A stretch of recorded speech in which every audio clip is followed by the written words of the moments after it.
High বন্ধুরা, তোমরা সবাই কেমন আছো? আমি খুব ভালো আছি। ঠাকুরের কৃপায় তোমরাও নিশ্চয়ই খুব ভালো আছো। আজকে রান্না করবো একটা নতুন রেসিপি। দেখো, আমার কাছে নতুন, তোমরা হয়তো রান্না করে খেয়েছো নাকি আমি জানি না। এই যে আদা বাটা, লঙ্কা বাটা, পেঁয়াজ বাটা, রসুন বাটা সব একসঙ্গে মশলাটা আমি বানিয়ে নিয়েছি। মশলাটা বানানো হয়ে গিয়েছে। এই যে চিকেন নিয়েছি, নিয়ে এই যে একটা লেবু রস এর ভিতরে আমি দিয়ে দিচ্ছি।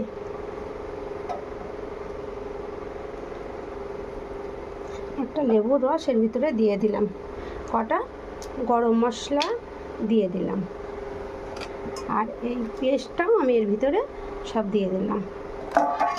এবার দিয়ে দেব লবণ, দিয়ে দেব হলুদ গুঁড়ো, আর দিয়ে দেব কিছুটা পরিমাণে তেল। দিয়ে দেবো এই যে কিছুটা পরিমাণে তেল। সব মশলাগুলো আমি এবার ভালো করে কষিয়ে নেব।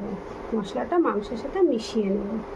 এই যে মাংসটা আমি খুব ভালো করে মশলা দিয়ে মাখিয়ে 10 মিনিটের জন্য ঢাকা দিয়ে রেখে দিলাম।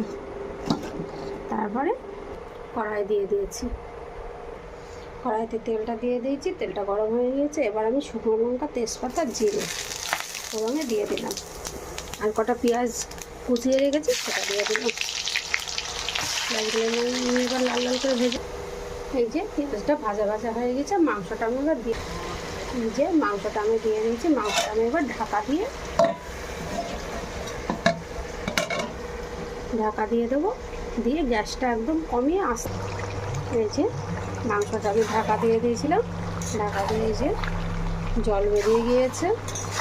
এবার ভালো করে মাংসটা আমি কষিয়ে নেব।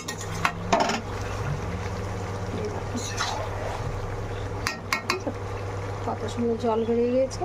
এবার মাংসটা জল শুকিয়ে নিলেই কষানো হয়ে যাবে, তেলটা যেই ছেড়ে দেবে।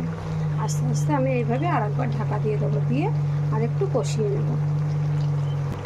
এই যে মাংসের ভিতরে আলুগুলো আমি দিয়ে দিলাম, দিয়ে আমি আরেকবার মাংসটা ঢাকা দিয়ে দেবো।